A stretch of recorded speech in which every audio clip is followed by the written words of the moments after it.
À 13h52, le dernier sujet que je voulais aborder avec vous, les amis, ça concerne évidemment cette menace de grève de la SNCF pour le prochain pont du 8 mai. Les syndicats de la SNCF menacent donc de faire la grève. Le ministre des Transports, Philippe Tabarot, ce matin sur BFM, estime que celle-ci est toujours évitable et il affirme que les Français commencent à en avoir ras-le-bol.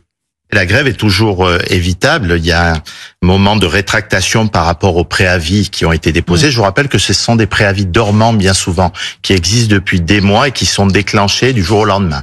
Et puis, il y a quelque chose qui pose problème, c'est que les grévistes se déclarent non plus 48 heures avant, mais 72 heures avant, pour pouvoir permettre à la SNCF de prévoir un plan de transport et de prévenir les usagers en cas de perturbation. Les Français commencent à en avoir ras-le-bol de ce qui se passe au niveau de la SNCF et je pense qu'il serait raisonnable de pouvoir revenir à la raison. Voilà, je rappelle que plusieurs catégories de cheminots, dont les conducteurs et les contrôleurs, ont donc déposé un préavis. Jean-Michel Salvatore, il disait ça commence à bien faire la semaine dernière. Là, c'est les Français en aura le bol.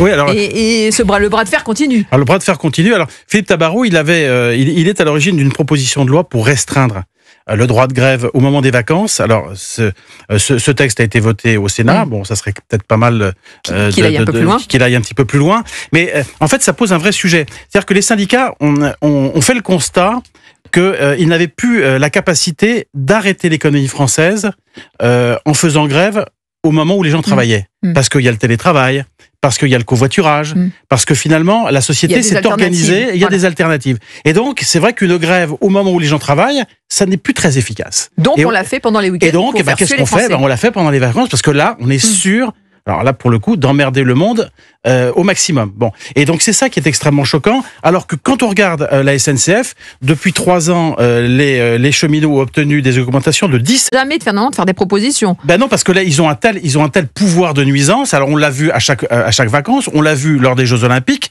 et donc, évidemment, ils continuent.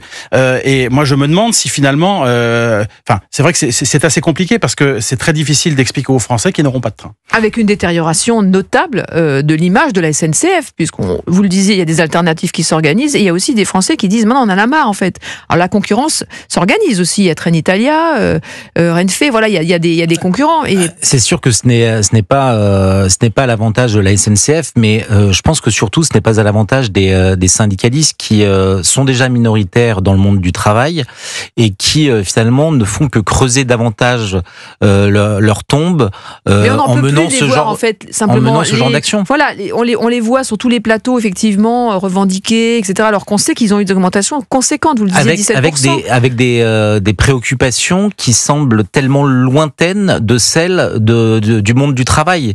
C'est-à-dire qu'on a bien conscience qu'aujourd'hui, il faut travailler plus, qu'il y a un certain nombre de métiers pénibles. Il y a une pénibilité. Mais cette pénibilité, elle a quand même très largement été prise en compte dans les différentes actions des gouvernements d'ailleurs qui sont succédés, parce qu'on a toujours, et c'est peut-être ça aussi le drame, c'est que ultimement les gouvernements cèdent à chaque fois, ou presque, en tout cas des bouts de terrain à ces syndicalistes qui sont dans une radicalité qui nuit finalement à l'économie et à leurs propres intérêts. Et ce que dit aussi le ministre des Transports, c'est que ces grèves, elles entraînent du report modal, mais du report modal malheureusement sur la route, c'est-à-dire que voilà, il y a sur des moyens de transport qui sont beaucoup moins décarbonés que le train, voilà, et il y a cette volonté finalement de décarboner le transport qui est bafouée.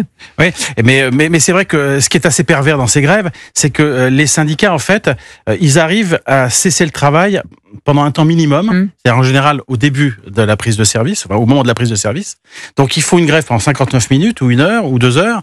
Et à partir du moment où les premiers trains ne partent pas, c'est tout le plan de transport de la journée qui est par terre. Et donc ces petites causes, énorme effet.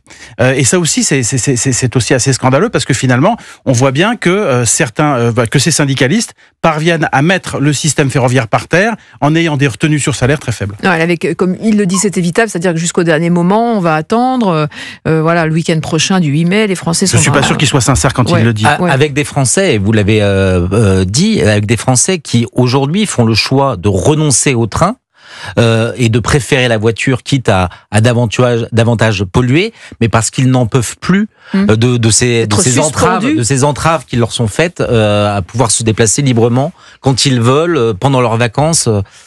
Donc ça a un effet pervers, vous l'avez dit, de ces mouvements de grève.